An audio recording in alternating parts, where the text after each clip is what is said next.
All right. I'm Peter Alessandria, and for the next 90 minutes, I invite you to be bigger than you think you are. If you're new here, welcome. If you've been here before, welcome back. And let's take a look at our agenda for this evening. As usual, we're going to start with some announcements, then we'll do our recommended reading, the affirmation of the day, then we'll do introductions and victories. We'll listen to an audiobook excerpt from my book, Be Bigger Than You Think You Are. We're finishing up chapter 6 tonight. We'll come back and do our topic discussion, take a break at about 8:15, and then come back for our assignment and Q&A, and then wrap it up by 9 o'clock. A reminder that today's workshop is being recorded and will be available on the BeBiggerToday.com website and YouTube channel within the next 48 hours. Please feel free to stop your video and mute your microphone if you do not wish to be seen or heard on the recording. Be Bigger Than You Think You Are first edition author-signed paperbacks are still available. I have a few left. Use the discount code WORKSHOP20 at checkout at BeBiggerToday.com/book. While you're there, check out my photo book, the New York Cityscapes photo book. This is the penultimate New York City photo book. It's a collaboration between myself and 6 other New York City area photographers. We each have our own unique take on the Big Apple, the skyline, and the landmarks that make New York City great. Get a copy at my website, BeBiggerToday.com/bookstore. It's still on sale for a limited time only at $16.95, and I'm happy to sign that for you. The author-read audiobook for the second edition of Be Bigger Than You Think You Are is still available for pre-order for a couple more weeks. I do hope to have this done by the end of the month for you guys. It's close to 10 hours, unabridged. You can get your copy at BeBiggerToday.com/bookstore. The audiobook and the author-signed paperback all come with a money-back guarantee, so if you don't love it, just let me know, and I'll send you your money back, but I know you're going to love it. I also have merch, hats, and t-shirts available at BeBiggerToday.com/merch. Use discount code MERCH20 at checkout. And while you're there, check out my original art and photography. I have abstracts, cityscapes, landscapes, all my original art and photography. These are professionally framed gallery wrap canvas prints signed by yours truly. And I have a little commercial for you guys.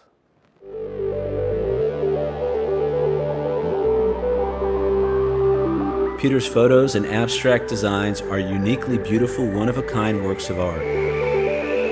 These gallery-wrap canvas prints are set in a contemporary shadow box floating frame and will enhance the beauty of any home or office. Available in 4 different sizes, each piece is professionally framed and comes complete and ready to hang. Frames are available in your choice of black, white, or brown, and each is signed by the artist. Peter's original art and photography will make a great gift for a client, for yourself, or someone you love. Order yours today.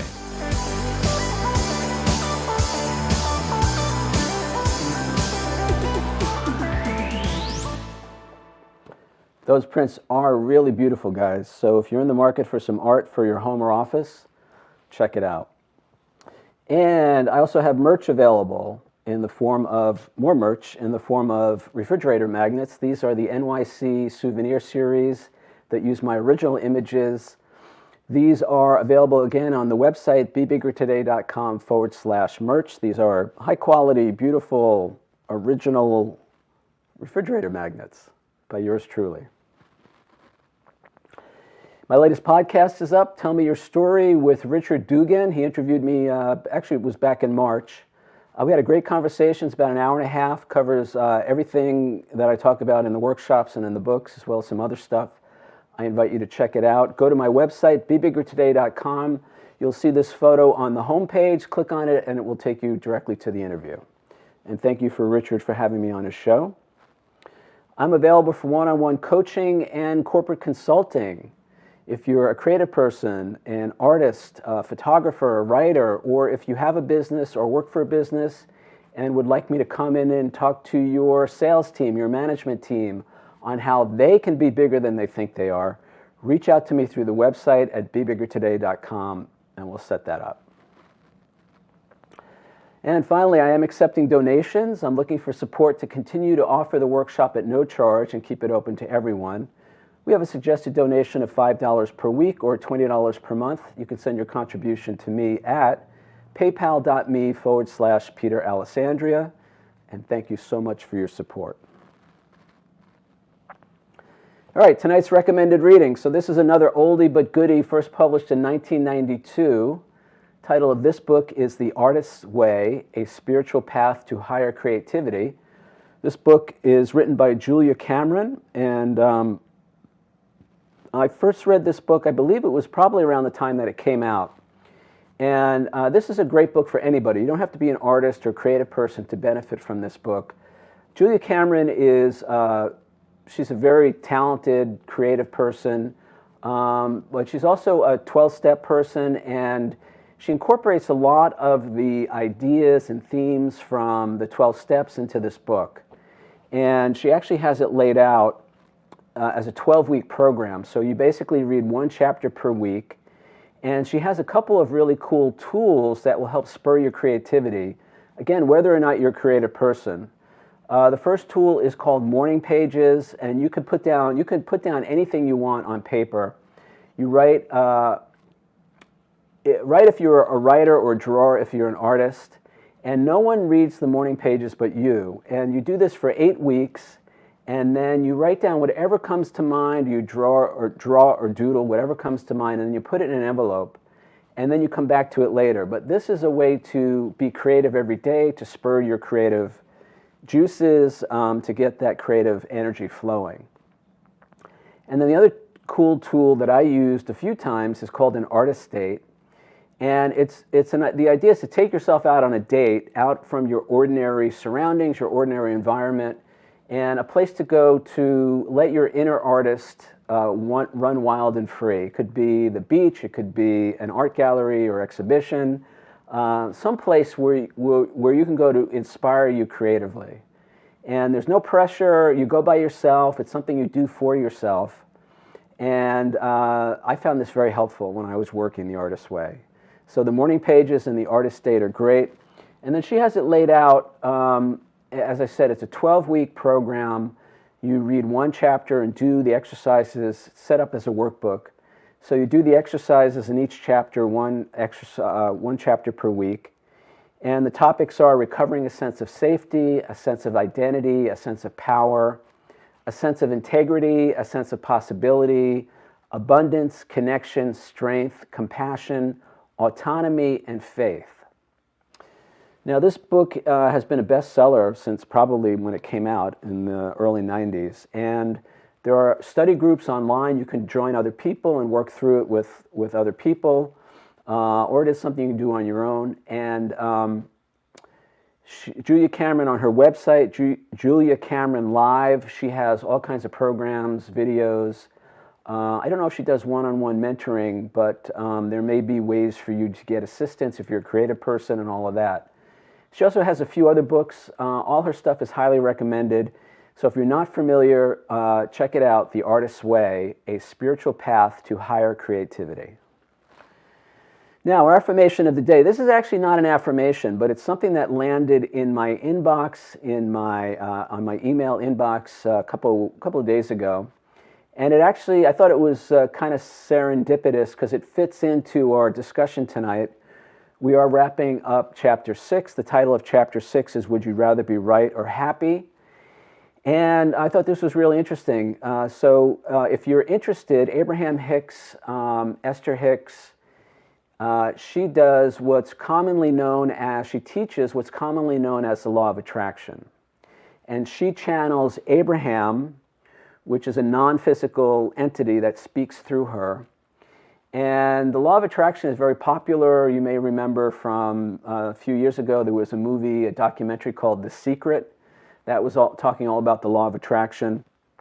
The basic premise of the law of attraction is that we are constantly putting out vibrations, basically.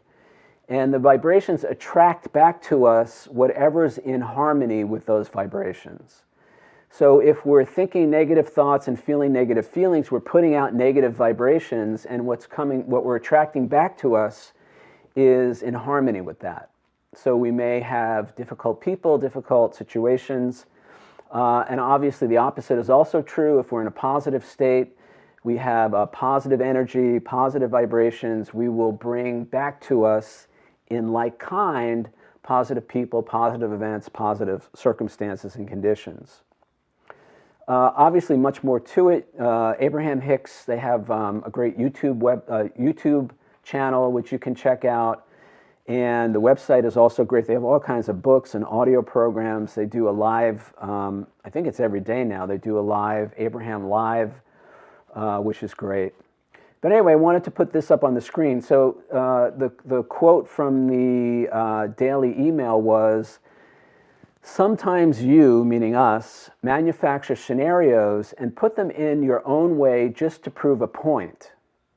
It is as if you would rather be right than happy. When you catch yourself doing that, stop and say, 'This unpleasant thought is unnecessary.' Then choose a thought that feels better." Now again, a big theme in the law of attraction work, especially with Abraham Hicks, they talk about the power of positive thinking.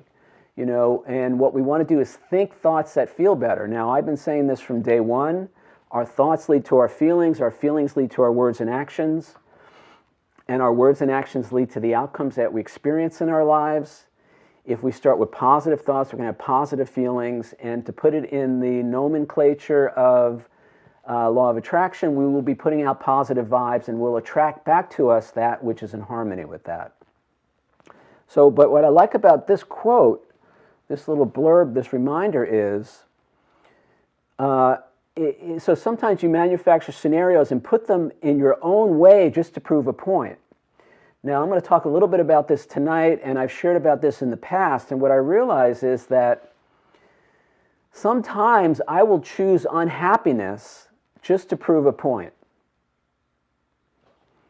I will choose conflict, I will choose drama, usually without really being consciously aware of it, although more and more now I'm more consciously aware of it, but to prove a point and often to make somebody else wrong. So an example that I gave in chapter 4 in the book, I was talking about, or maybe it was chapter 3. Chapter 3, the title of chapter 3 is True Power, True Happiness. And I was talking about in the happiness section of that chapter that I know for me that at times I have used my own unhappiness to get back at other people. And there was one person in particular in my life who I could never be happy around because I wanted them to know how much they hurt me. So I attracted to me situations that caused unhappiness within me or that led to unhappiness in me. And I blame that person for that. It was always their fault that I was unhappy, that my life wasn't working, and so on.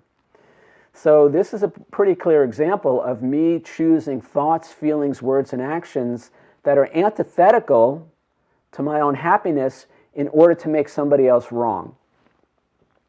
It sounds crazy as I say this, and perhaps I'm the only one who's ever done this. Maybe you guys, you don't do anything like that, but I can see how I've done that in more than one case in my life. I have chosen unhappiness in order to be right and make somebody else wrong. That's insanity, and that is the ego. Now, if you've been joining us for the last few weeks, chapter 6, we talk all about the ego. And the ego is the part of our personality, the part of our mind that takes everything personally, that is offended by everything and everyone, that seeks retaliation and revenge, that would rather be right than happy. It's the part of us that thrives on feeling superior to other people, better than, and making other people less than. It's the part of us that judges other people for their shortcomings, for their flaws, for their, our perceived defects in them. And when that part of our personality, that part of our mind is in charge, we create all kinds of conflict, drama, and problems in our lives. So I have been trying throughout this chapter to really bring that part of our personality to our awareness. So now when we're in the moment, we will be more aware of when that part is coming up, when we're acting in a way that is antithetical to our own happiness. when we're judging, when we're making other people wrong, when we're retaliating, when we're acting with anger instead of compassion, and all of that. So again, this little blurb, this little daily reminder fits right in with that. And it was so interesting to me when I saw this, and it reminded me that I can still do this. I can still create problems, create drama in my life that leads to my own unhappiness, and then make somebody else wrong for that. And so I can be right about them being wrong. And as you'll see as the workshop progresses tonight, that's a big theme as we wrap up this chapter.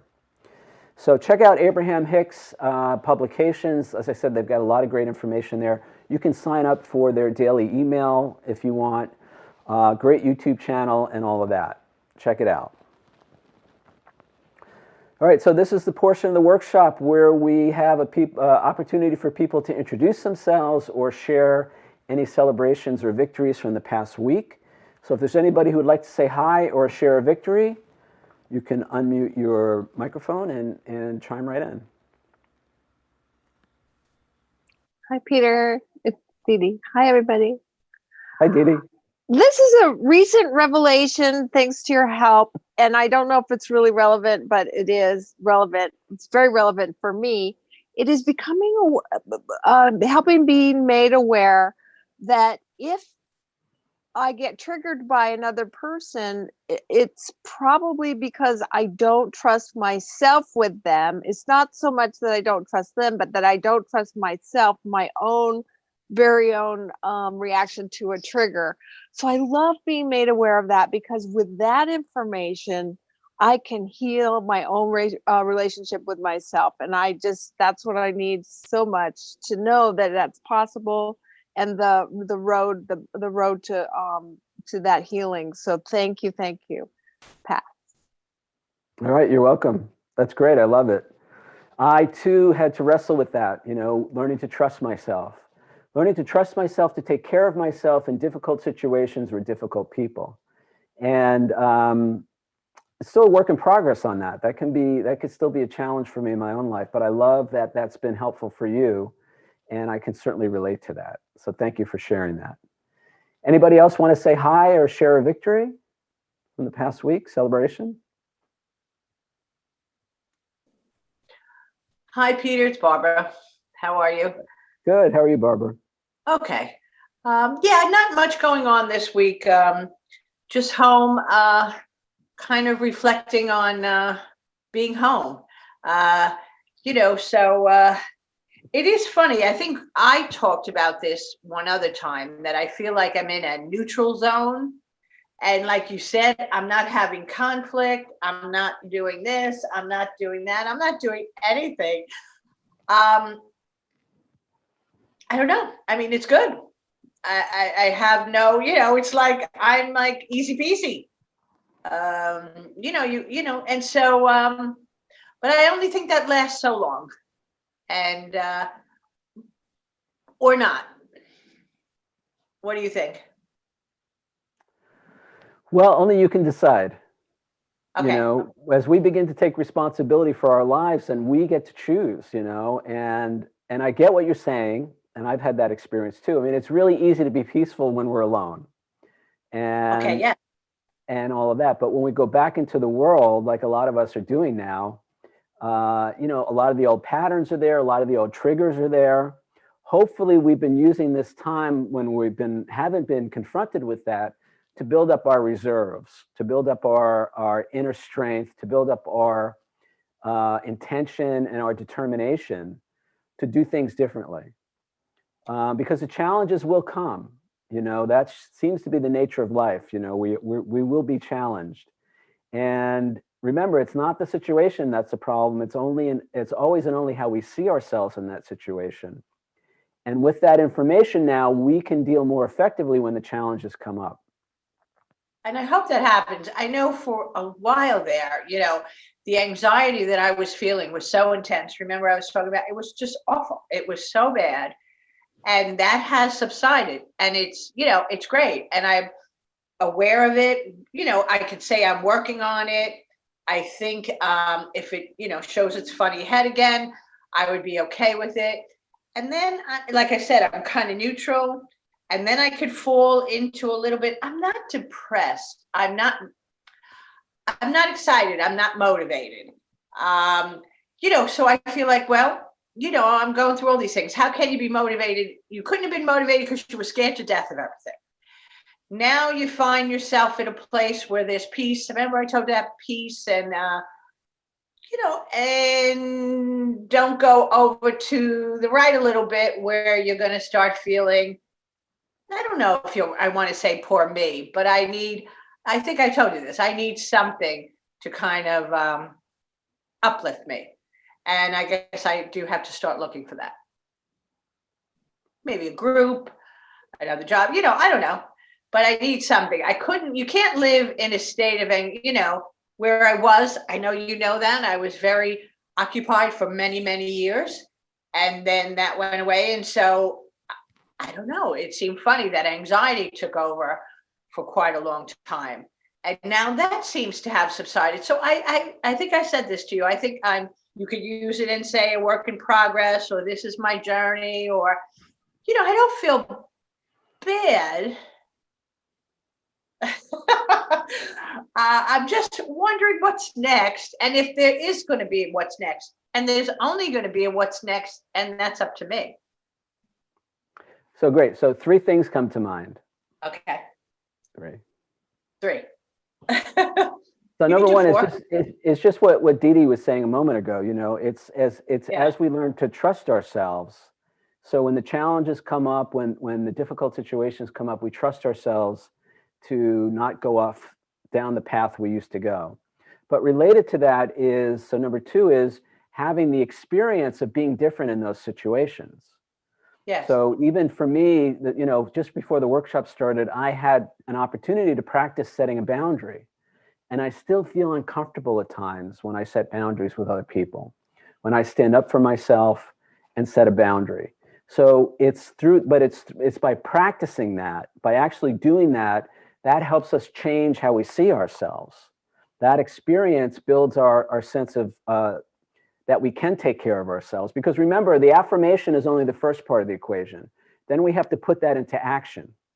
Take those actions, take those steps, walk through the fear.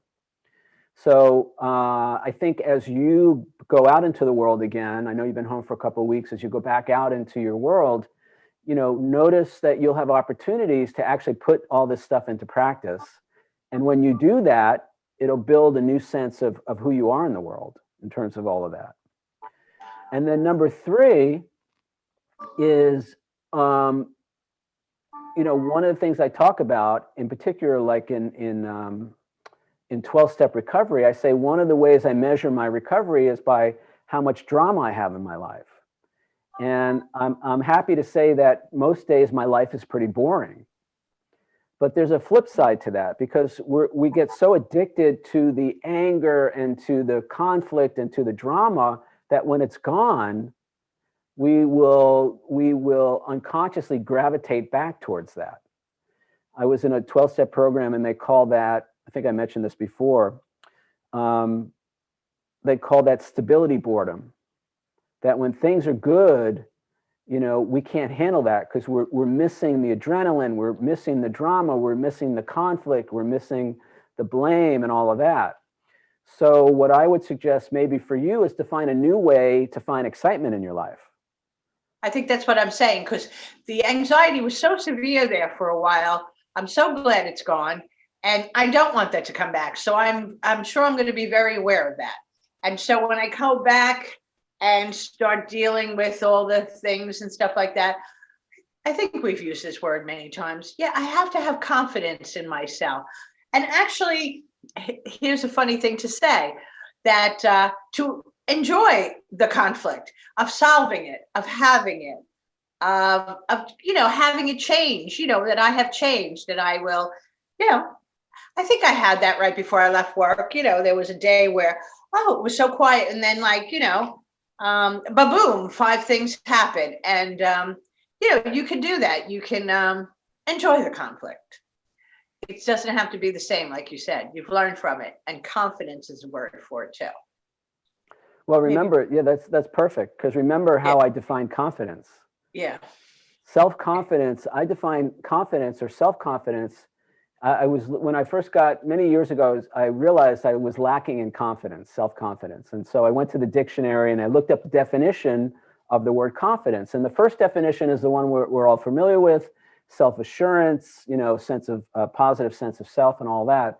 But as I went down the list, there was another definition for a confidence, like a noun, a confidence, and that was a trusting relationship. Like confidence, you tell somebody something in confidence or confidential, and that's a trusting relationship. You can trust that other person. So where I went with that was self-confidence is a trusting relationship with myself. I can trust myself to speak up for myself in an appropriate way.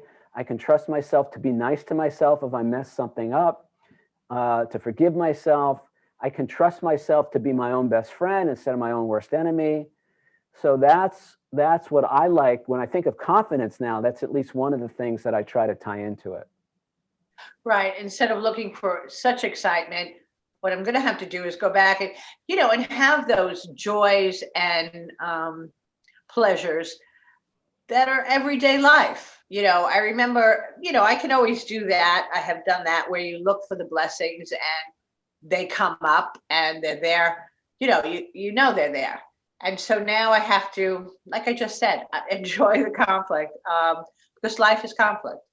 And I don't want that anxiety. I really hope, for some reason, and with your help and everything, that I'm past that. Who knew that it was going to come so severely? Yeah. Nobody told me. You can also, instead of enjoying the conflict, you can enjoy the challenge of overcoming the conflict. Okay, we'll use it that way. Yes. Yeah, that kind of thing. But here's the thing, Barb. You can also, there's a lot you can do now to create excitement in your life. So one of the things that just occurred to me just this moment is you have a great sense of humor. Maybe take a comedy class, at a local college or something like that, or online, or do stand-up comedy someplace, or I don't know, whatever. Join a group, whatever group it is where you're, it's purely for the joy of it. You're interacting with other people that you might normally not interact with. There's all kinds of stuff that you can do. There is, Peter. So that's my next,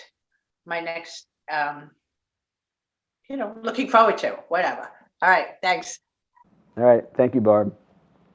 Anybody else want to say hi or share a victory? Okay, so let us move on then. So we are, as I said, we're finishing up chapter 6 tonight.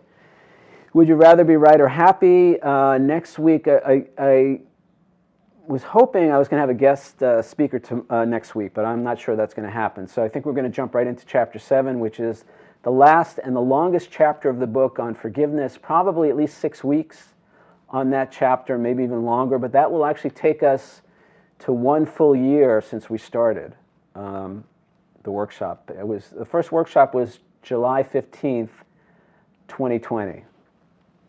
All right, so we're going to do the audiobook excerpt tonight. It's about, I think it's about 5 minutes or so, and we come back, we'll do our topic discussion.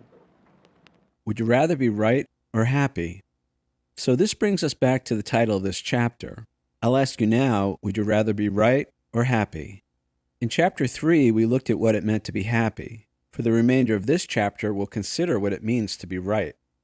The first thing to notice is the way the question is phrased. It implies that being right or happy are mutually exclusive. You can be one or the other, but not both. I used to think being right made me happy. There was a sense of satisfaction when my version of reality triumphed over someone else's. I would even enjoy gloating at times over my opponent's defeat. Hopefully the problem with gloating over someone else's mistakes or shortcomings is obvious. But we need to dig a little deeper to see why being right is actually antithetical to our happiness. Most of us, most of the time, are certain we're right and everyone else is wrong. This is especially true whenever we feel resentful or victimized by what someone else has done. In my example of conflicts with my neighbors, I never once doubted I was right and they were wrong. Even when it turned out they were as unhappy with me as I was with them, I was still convinced I knew better and they were out of their minds. Yet they were just as sure they were right and I was wrong. The problem is we all see right and wrong from our own perspectives. We decide these things based entirely on our subjective interpretation of the situation. As a result, we're at least one step removed from any kind of objective assessment of right or wrong, if such a thing were even possible.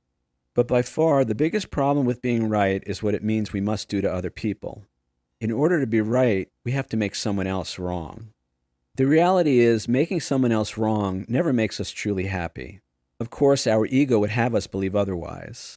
We love being right because we equate right with better, and seeing ourselves as better is a cornerstone of our egoic existence.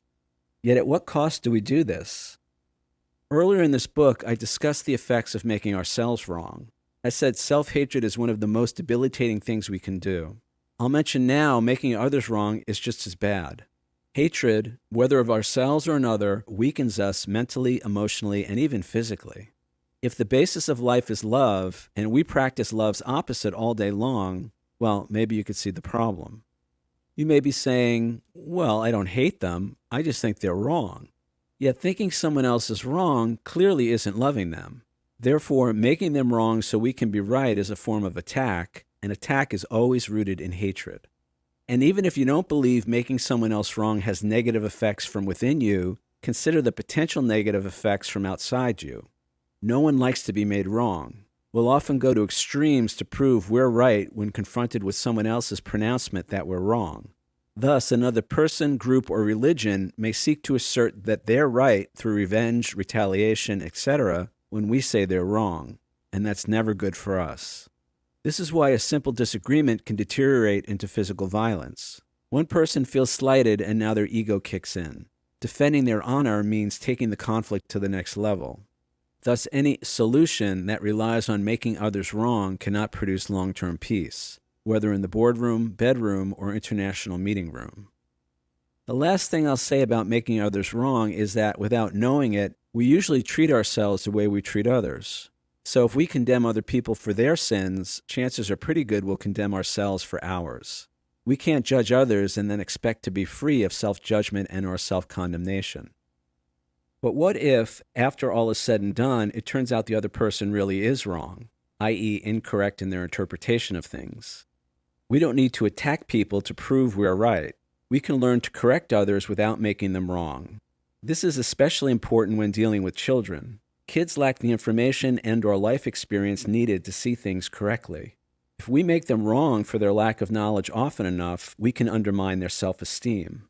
Instead of shaming, blaming, or ridiculing them for their mistakes, we want to communicate the correction with understanding, compassion, and love. In the next and final chapter of this book, we'll address this and related issues head-on. Forgiveness embodies everything we just said and more.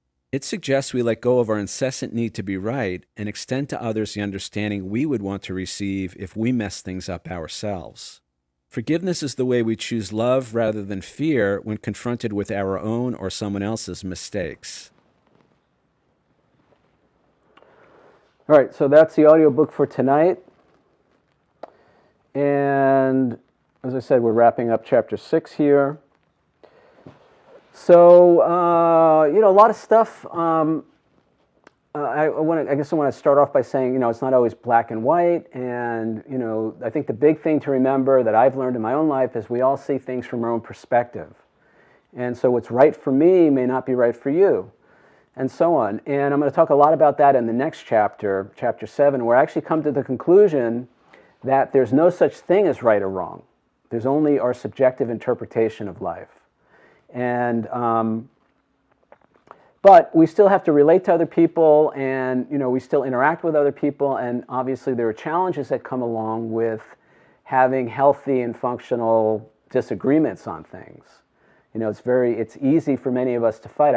This is so weird. I was getting gas yesterday, the gas station, and as I was waiting, as the car was being filled up, a fight broke out in front of me, in front of the mini mart. A man and a woman, adult man and woman, and another adult man and woman the four of them were like fighting with each other in the middle of the parking lot. It's very strange. And my heart went out to them, compassion, anybody who's got to fight, adults that have to fight with other adults in front of the mini mart at the local gas station, they can't be having a great life. So my heart went out to them. Eventually the store manager came out and it broke up and they left. But it was so interesting to see how physical violence is often the result of our inability to disagree with other people. You know, we don't know how to disagree in a harmonious way. And, you know, look at what's going on in the world right now in the Middle East and around this country. You know, there's a lot of people who don't know how to disagree in a healthy or functional way. And it's all about making wrong. And it's all about proving that we're better and you're bad because I'm right and you're wrong and I'm justified in doing whatever I need to do to you because you're wrong and I'm right. So, you know, when you put this in the scope of the global situation, you know, and our national situation and all of that, you know, I think this is pretty relevant stuff. And it's all ego, guys. It's all the human ego, the egoic mind. You know, that part of us that is, as I said earlier, offended by everything, distrusting, seeks retaliation, feels entitled to attack, justified anger, blames everybody else for how we feel. You know, I spent a lot of time in the last almost year now reiterating for my own benefit and maybe for you guys as well, the fact that nobody makes me feel anything, good or bad. But the ego says just the opposite. Well, the ego says, no, it's your fault that I feel the way I feel, and now I'm justified in doing whatever I need to do to control you or to eliminate you from my life, including physical violence. That's ego. Physical violence, you know, wars between nations, between races, all of that stuff is all ego. When we're in our right mind, when we're in our higher self, a more conscious state, and what defines ego is fear and anger. And as we know, fear always precedes anger. That defines our egoic state. So what's the higher state? Well, the higher state is defined by love, by unity, by compassion, by understanding, by oneness. We still take care of ourselves. I'm going to talk so much about this in the next chapter. We can't really forgive other people if we don't know how to take care of ourselves first, because people do crazy things. People do harmful things. You know, when they're in their ego, they start fights in the mini mart at the gas station with strangers. I don't even know what they were fighting about. So, you know, it's to become aware of that and then to begin to transform that. And as I said, the last chapter is all about forgiveness. We cannot forgive if we don't know how to take care of ourselves in a healthy way, because right now, many of us rely on the ego, we rely on anger, we rely on retaliation to take care of ourselves.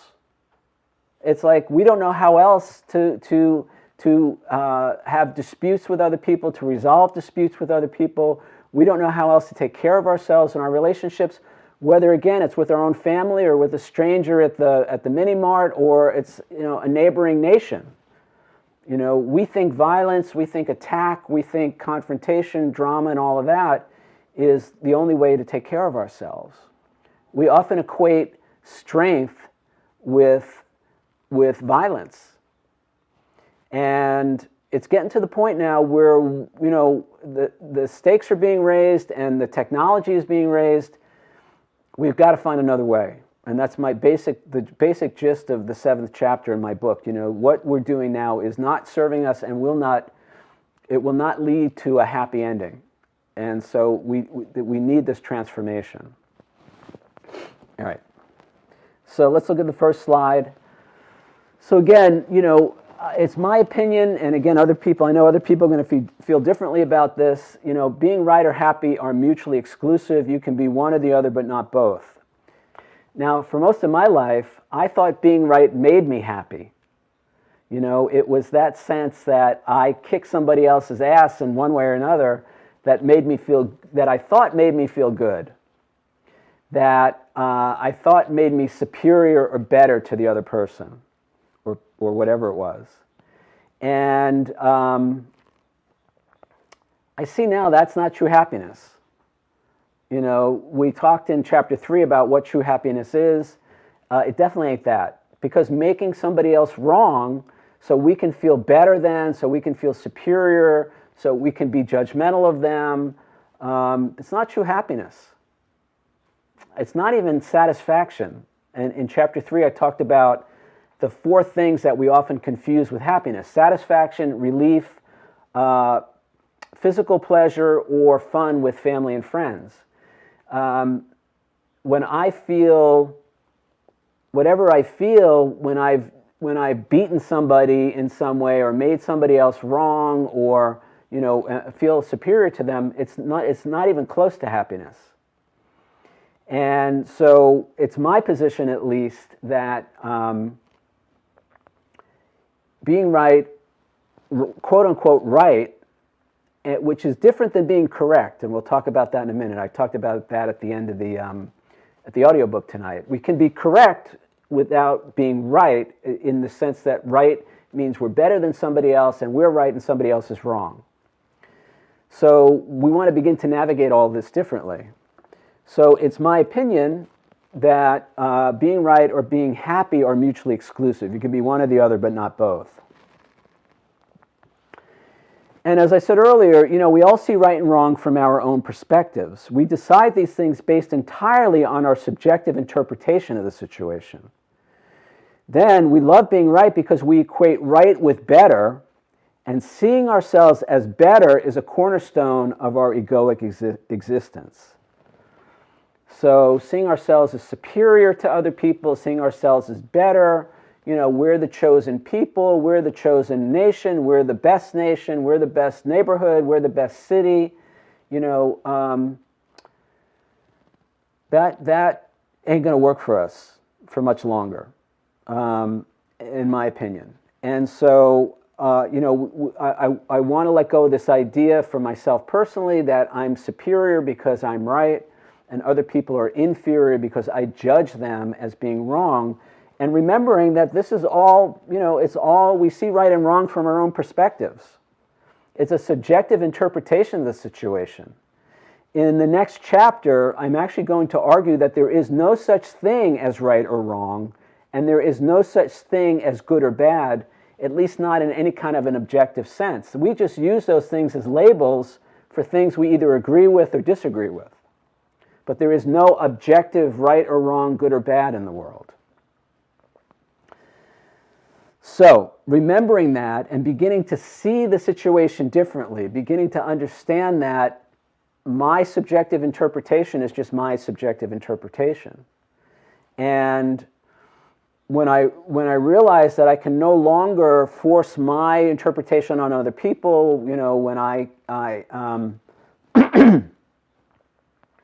have to find a way to peacefully cohabitate with others, we hopefully will begin to look at all this differently and find different ways of resolving our differences. So again, the biggest problem with all of this is that in order to be right, we often have to make somebody else wrong. And that never feels good. It may feel good for a short time, but it's not going to lead to true happiness. And it's certainly not going to lead to peace in the relationship. Again, as I mentioned in the audiobook, one of the worst things we can do is make ourselves wrong. Self-hatred, self-loathing, and all of that. But making other people wrong is not much better. And it can affect us mentally, psychologically, and even physically, because when we make other people wrong, they're usually not happy about that, and now their ego kicks in, and they will seek, again, as we see in the Middle East right now, retaliation, revenge, justified anger, justified an attack, and it's a shitstorm. And that's all the belief that we're right and somebody else is wrong. And again, it's not to say that other people don't do harmful or abusive things to us. It's not to say that we don't do harmful or abusive things to other people.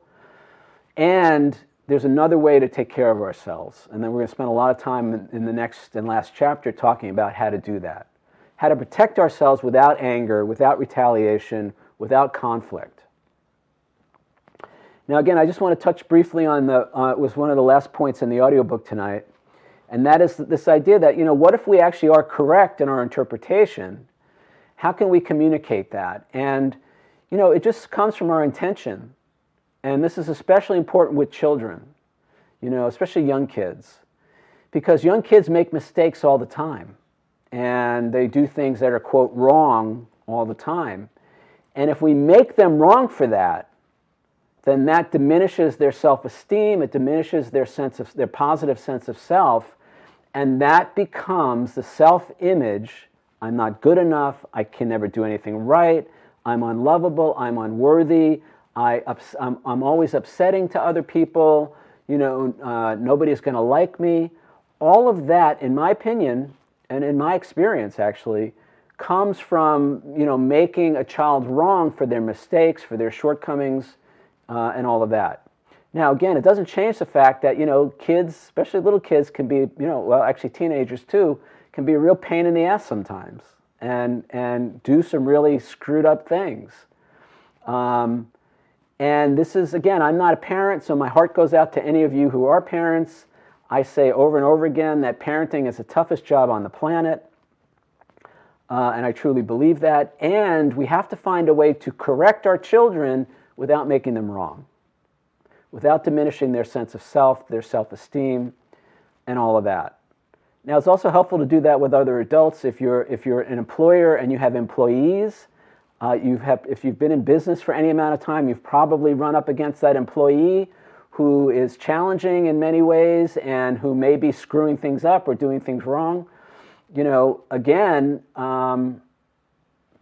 it's easy for me to say, and this is not to make anybody wrong for how they parent or how they, run their company, but finding a way to correct people without making them wrong. And the way we do that is by raising their self-esteem, by having their best interests in mind when we correct them, when we give them the correct information.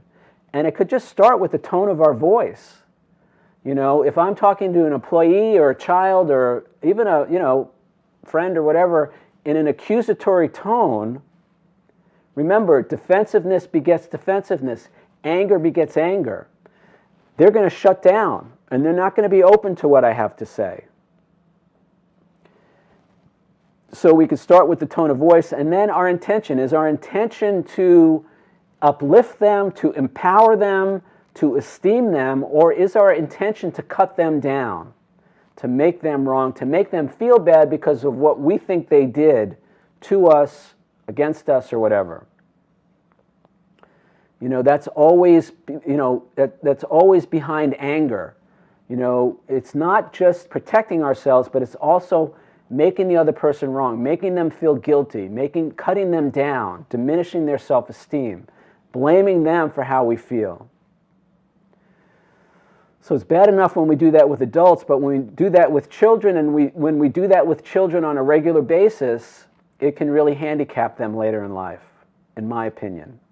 And again, I'm not a child psychologist, I'm not a psychiatrist, a psychologist, I'm not a mental health expert, I'm just a guy who's lived this in my own life, and who shares all that on the internet.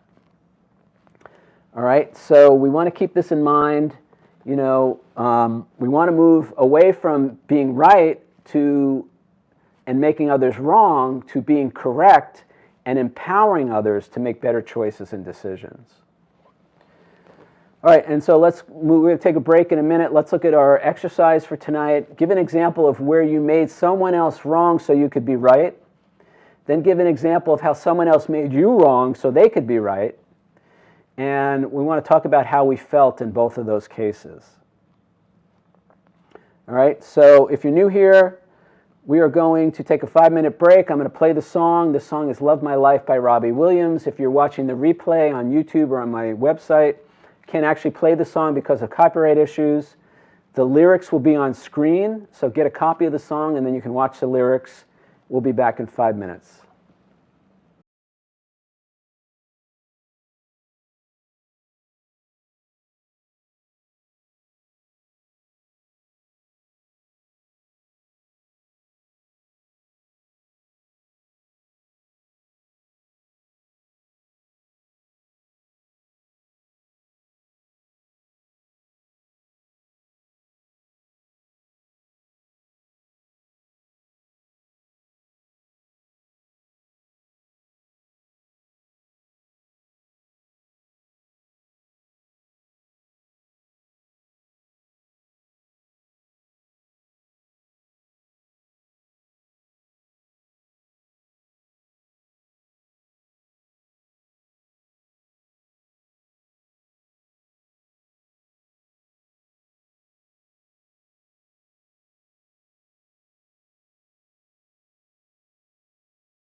All right, we're back. So, I'm going to look at our exercise again in a minute. So, yeah, this is learning how to deal with conflict, disagreements, and in a healthy way, in a functional way. Learning how to have differing opinions. You know, what if, and again, I'm going to preface this by saying we never have to put ourselves in harm's way. We never have to put up with somebody else's abusive or inappropriate behavior. We can do whatever we need to do to take care of ourselves in those situations. And what if the person who was attacking us is just really afraid? What if they're just terrified? And the only way that they know how to take care of themselves in that situation is to attack us or somebody else. Again, those people fighting in the parking lot, you know, none of them looked like they were having a good time. None of them looked like they were in a place of peace, in a place of love. So what if when people attack each other, they're just really afraid? And what if when I attack somebody, because there are still times when I can lash out in some way, or do something that probably is not who I want to be in that situation. What if I'm just really afraid in that situation? What if I'm terrified in some way? So we're not making excuses for anybody's wrongful behavior, and what if people are just really terrified? Is there another way? Now, in chapter 4, we talked about the difference between love and fear. And we said fear is the absence of love. So what if when somebody is attacking us, hopefully it's not physically, verbally or whatever, but I guess maybe even physically, once we secure our own safety and all of that, is there a way to respond with love to undo the fear?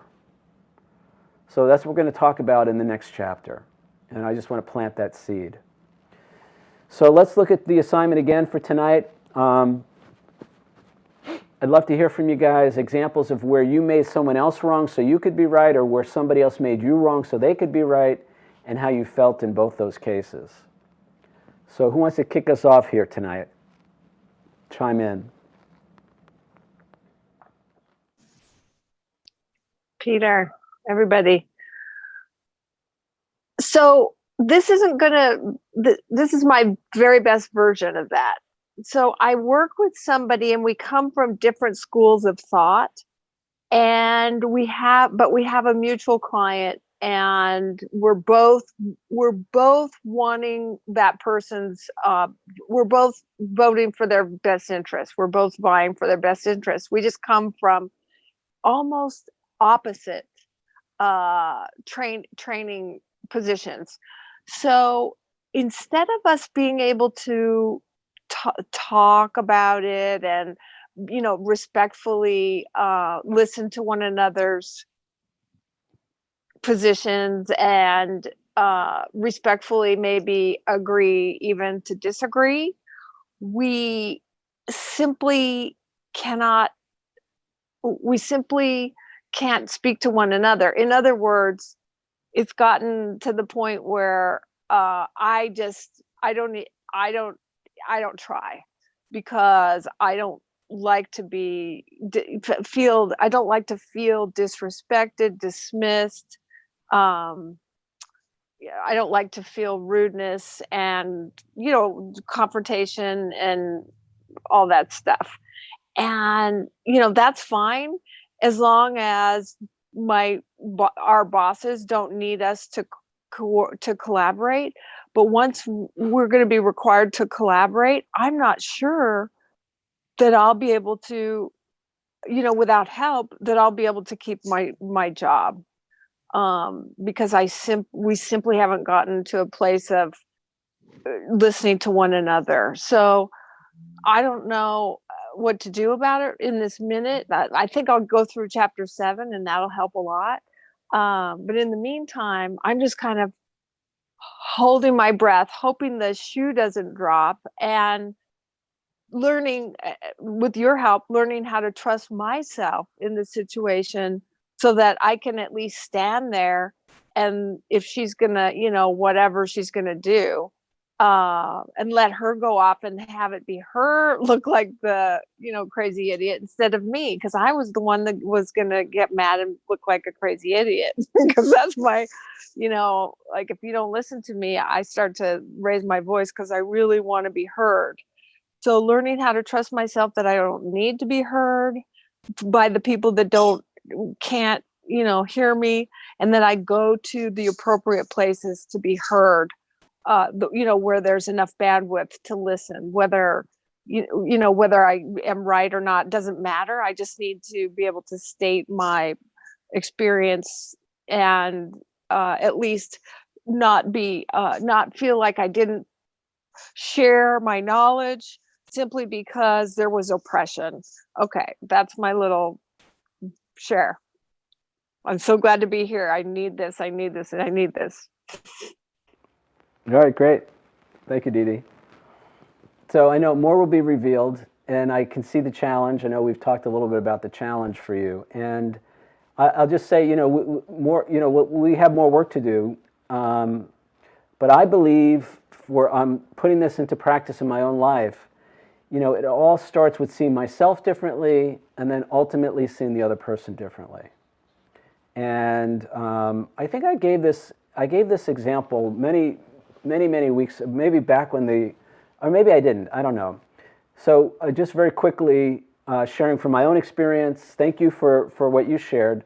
This is more about my experience, but many years ago when I was practicing law, I had one big client, and I accompanied the CEO of that company to a meeting. I think it was in Vegas, I forget where we were.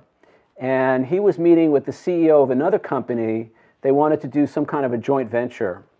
And there had been a lot of problems, getting the details worked out and all of that. So basically the CEOs of the company decided they were just going to hammer it out, and they wanted me there as the lawyer to write everything down. And so within 20 minutes of the first meeting, I was just in complete shock, because they turned into two 5-year-old kids, yelling and screaming and accusing each other of stuff. And it was, these companies were Fortune 500 companies. They had billions between them. They had billions of dollars in revenue and business. And this was the CEO of both companies, and they were like 5-year-old kids in a sandbox fighting over a toy. It was crazy. Now, why do I mention that? Well, they were both, now looking back on it, they were both afraid. This is my interpretation, take what you like and leave the rest. They were both afraid of losing something. And it was that fear that got in the way of them coming together in any meaningful way to hammer out any kind of an agreement that would have been mutually beneficial. My recollection is, I don't know if the deal actually even closed, now that I think about it. And so for me, it's like, what if we're, the people that we have conflict with in our lives, what if we're just big 5-year-olds, and we're terrified of losing something, or terrified of being made wrong, or embarrassed, or trying to control a situation? What is control? When I did my 6-step inventory and my 12-step programs, I identified control as a character defect.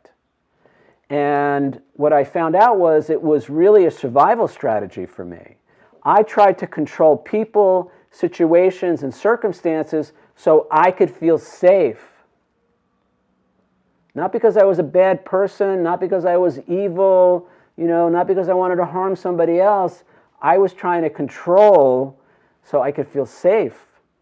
And it was the only way I knew in that situation, in those situations, how to feel safe, because I didn't have other tools. I didn't have other strategies. So control, and why do I need to feel safe? Well, I must be afraid of something. Remember, am I safe? Am I loved? So if I'm feeling afraid, then to feel safe, I'm going to try to control other people, situations, circumstances, and all of that. So again, what if we're just big 5-year-olds, and when we're attacking each other, and again, it's nonverbal, passive aggressive. trying to sabotage somebody else at work, undermine them at work, make them look bad. What if, again, it doesn't make any of that right, doesn't make any of that good, it's not condoning any of that, and what if that other person is acting that way because they're terrified? And if the solution is, for me, in every situation, is to see myself differently and then eventually see other people differently, so I'm no longer afraid, so I don't need to control, I don't need to bully other people, I don't need to manipulate other people in the situation, I don't need to undermine other people. I used to love watching that show, I don't know if it's on TV anymore, called Survivor, where people would team up against each other, and it was all this manipulation and strategy and backstabbing and all of that. And that's the ego. There's another show, Big Brother or something like that. That's showing us. In my opinion, I gotta be careful what I say here because I know some people like those shows. That's the ego. It doesn't have to be that way. It doesn't have to be manipulation. It doesn't have to be control. It doesn't have to be, joining forces to defeat somebody else. Maybe there's another way to live.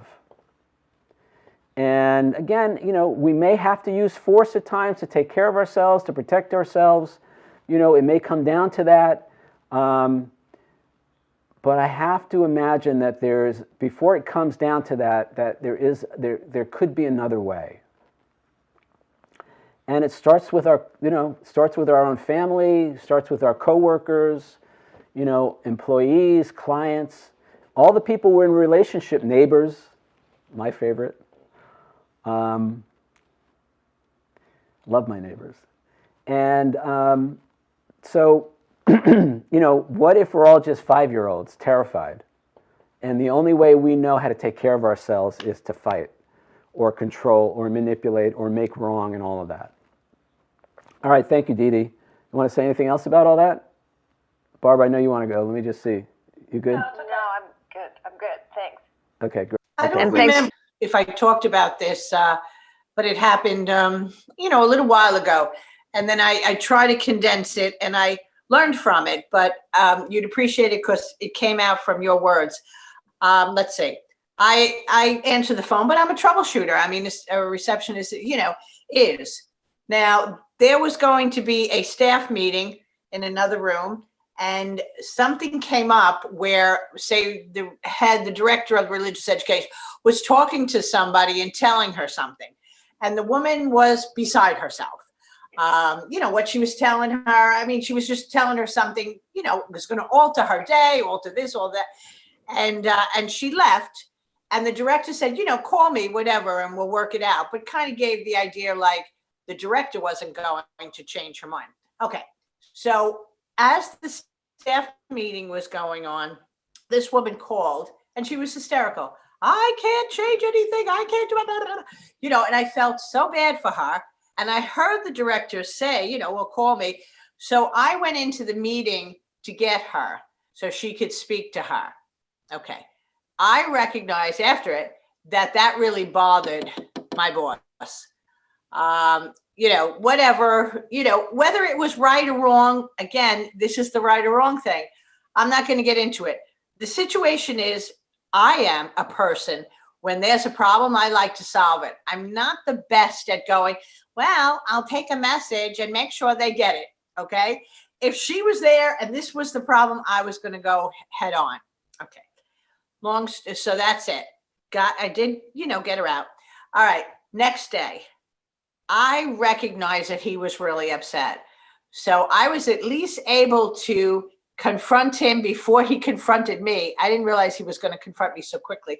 And I confronted him and I said, listen, I want to say something about the meeting yesterday. I want to say something that I don't want to be right. I was wrong. End of discussion. And I think he looked at me like, oh, I was going to go on and on and on. And I'm like, and I don't want to go on and on and on. I want to leave it as, it was, Peter, it was so perfect. It came out so perfectly. I don't want to discuss it. I don't want to be right. I was wrong. It's never going to happen again. Well, I think, and I saw he had a whole paper written up about this whole thing, how terrible I was. And he still gave it to me. But later on, he came back to me and he says, Barbara, thank you very much for doing that. And it was like Peter, it was like the greatest thing in the whole world. Meanwhile, I could still argue the point that I was right and he was wrong. No, it's like learning this and recognizing, won't always do things right. But in that case scenario, the boss wants you, it was petty, not to interrupt a meeting. Okay, so I learned that. And I want to and I let it go, and I thought it was, so that, I don't know if I talked about this, if this was a victory, but it was like such a victory, it was unbelievable. And how it just came out that, I don't want to be right. I was wrong. End of discussion. So is that everything you're talking about in a nutshell? Well, yeah, it could be. That was great. Yeah. That's really good. It really did happen. I was very surprised at myself, but not even surprised at myself. Well, look, with you and the tools, it came out good timing. And I should hope that, okay, so that's what it is. I told you I suffer from anxiety, and I would hope that I would have a clear sense of mind that if something like that, it will never be the same, but when something again comes up, wouldn't it? See, I don't know if the tools will be so readily available. We might have talked about it the night before, and then the next day I was able to do that. I guess I question whether or not, will that always happen? I trust myself to take care of myself in all situations and with all people. I trust myself to forgive myself when I don't take care of myself in all situations and with all people. Okay, and I was mad at him for a day or two, and then I let it go. Like you said, I was not going to harbor anything, but I still felt bad that he was so, ridiculous about it. Okay, I let it go. Well, I think that's a great example, being willing to say, am I willing to be right or happy? And sometimes being happy means admitting when we made a mistake or when we did something wrong. So, and I hate to say it like that. It's funny when you say it like that. Admit that you made a mistake or you did something wrong. We still have to have a sense of our own pride, our own being. And like I just told you, it's up to me to recognize when I can, I hate to say it, when I can put out the fire or when I have to take a message. And that's the difference with me. That's what I'm going to have to understand. I'd rather put out the fire than just, I always remember those people. So many times you go, okay, let me take your name and number and we'll do whatever. I'd rather you do something about it. And I guess that's my way of following my train of thought, but it can't be my way all the time. That's what I'm saying. Well, I learned something. Yeah. In a situation like that, you got to, I think I would suggest maybe check with the boss first. Right. Next, or whatever. It's not going to happen again. I'm not going to interrupt a meeting. And it's that simple. Okay. Yeah. That was easy. Yeah. Good job. Thanks. Good. I didn't talk about that before? I don't remember that specific story now. Okay. It's great. It's a good example. And it also comes into what we're going to talk about in the next chapter, which is making an amends. Admitting our mistakes, admitting when we've done something wrong, and then setting it right. And again, it's not, I'm bad. I make mistakes doesn't make me a bad person. But for most of my life, I didn't know that. I thought admitting my mistakes was more proof that I was a bad person, that I was incompetent, that I was incapable, that I didn't have what it took, whatever. So I was very reticent for most of my life to take, this is taking responsibility. I was very reticent to take responsibility for my mistakes and shortcomings. So that was good. Thank you, Barb. Anybody else want to chime in? We got a couple more minutes. An example of where you made someone else wrong so you could be right, or where someone else made you wrong so they could be right, how that felt. how effective that was? Because here's the other thing, you know, most of the time those strategies don't work. They don't give us the results that we want. They only create more division, divisiveness, derisiveness, conflict, and all of that. Cynthia. Thank you. And thank you for all the comments and reading everything tonight. I was working with someone today, and there was a very practical thing that needed to be done. And it didn't work out the way the other person expected it to. And she stopped my work and said, "Stop, don't do any more." And I heard it as I did something wrong. I was bad. That's how I heard it. And it sounded that way to me. It did. But then I went outside and I'm looking at the task that needed to be done. And I thought, how in the world did we get that far askew from what the goal was? It was like, really, this is a big difference here, in a very tangible way. And she was saying still some things that I was interpreting as I was wrong, I was bad. And then she said something else, and I thought, she's not saying that. I am hearing that, but I don't think she's saying that. I think she's saying what we tried to do didn't work. And I'm like, how often do I do that? Where I hear the other person say, I'm wrong and I'm bad. I mean, but I'm the one that's saying it, not them. You know? So it was just a wonderful example to fit into the whole conversation tonight. Thank you. That's great. Thank you, Cynthia.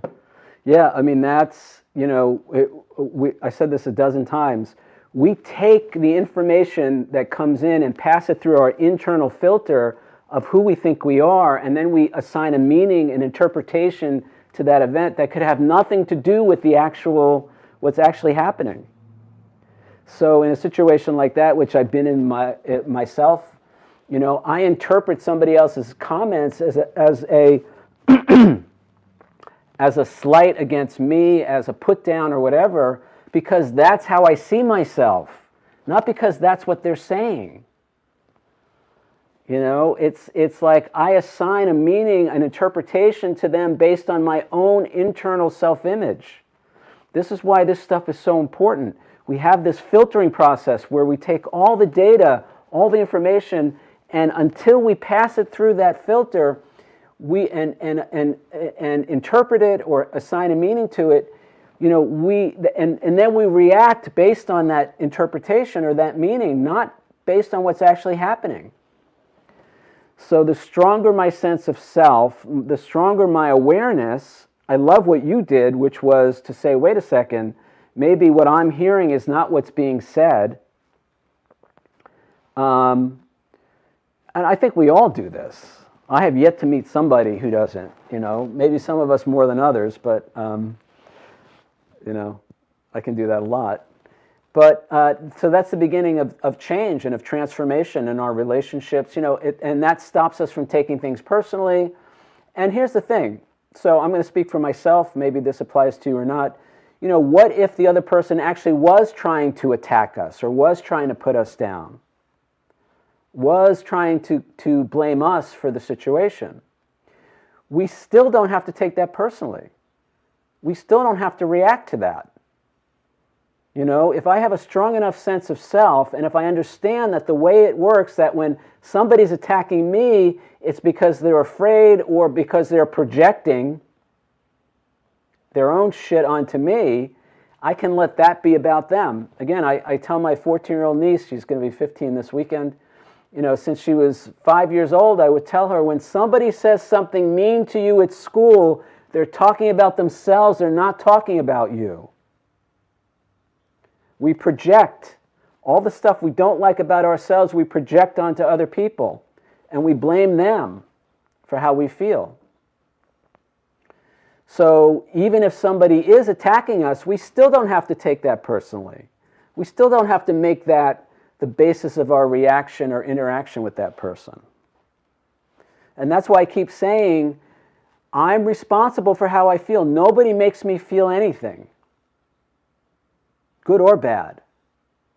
And my whole experience of life is through this filter, this subjective interpretation of the world based on who I think I am, how I see myself. If I think I'm a really good employee, then when my boss calls me in his office to talk about my expense report or whatever, I'm going to go in with a whole different attitude than somebody who thinks they're a shitty employee, that they're a bad person, that they're unworthy, that they're not good enough, that they always mess things up. The boss hasn't said anything, and yet I'm reacting to what I think is coming based on who I think I am. It's always how we see ourselves. It's always who we think we are that leads to our reactions, our responses. So that's beautiful, Cynthia. Thank you for sharing that. That's a great example. You want to say anything else? Good? Okay, great. Thank you. Anybody else? Got one more minute. Want to say anything about anything? All right, we'll play the song one more time. This time it's 3.5 minutes. We'll come back and do our final goodbyes. I have a little announcement for you guys. All right, guys, so that's it for tonight. Thank you so much for being here. Anybody want to say anything before we wrap it up? I do have a quick announcement I'm going to make in a minute, but anybody want to say anything? Stevie, I'm excited to go a year with you, or almost a year. Are we having a celebration party in July when we're done? What are we doing? Yeah, I guess I have to think about that. Maybe some kind of a fiesta. Yeah, I don't know. Completion. I'll have to think about that. If you guys have any suggestions. So what I was going to mention is that I have been working, I mentioned this a few weeks ago, I think. The 5 tools that I've used to reprogram are affirmations, guided vision statement, guided visualization, meditation, vision boards, and mind movies. And what we want to do is we want to reprogram the conscious through the subconscious through the conscious, and reprogram with positive messages instead of the negative ones. So I have been experimenting for myself with combining affirmations with a meditation. So in the second edition of the book, I have a list of suggested affirmations. So what I've done is I've gone through, recorded them in my voice, and I'm putting them to music, some really cool music. But I'm also using the binaural technique where I have slightly different sounds or words through the right and left channel, right and left ears. So I've done a bunch for myself, and now I'm working on the affirmations for you guys and for myself. So I finished the first one. It's about 15 minutes long. I want to just go through it one more time, and then what I'm going to do is when I send out the email next week, the reminder for the meeting, I'll have a link where you guys can go to and listen to it. So it's really cool. You're going to want to use headphones or earbuds if you have them to get the full effect. So there'll be a link in that email, and should have it, probably go out on Monday. So you guys, about 15 minutes, probably going to be the first of 3. There should be 3 in total for the affirmations from the second edition. And then maybe I've done some other ones, for me in specific areas of my life, where I record positive affirmations, put it to music, and then do the, balance it in the right and left ear and all of that. So it's pretty cool. And I think you guys are going to really like it. So should have that for you guys next Monday, if not sooner. Anybody want to say anything? That sounds really, really great. I can't wait to hear them. Thank you for making that extra effort and making it available to us. Appreciate it, Peter. You're welcome. Yeah, it's really cool. I mean, I'm walking around the house with earbuds, and before the last hour now, before I go to bed, and when I get into bed, I just play them over and over again. Okay. Good night, Peter. Thank you. All right. Good night, Barb. Good night, guys. Remember, be bigger than you think you are today and every day. And I'll see you guys next week. Good Good night. Thank you. Good night.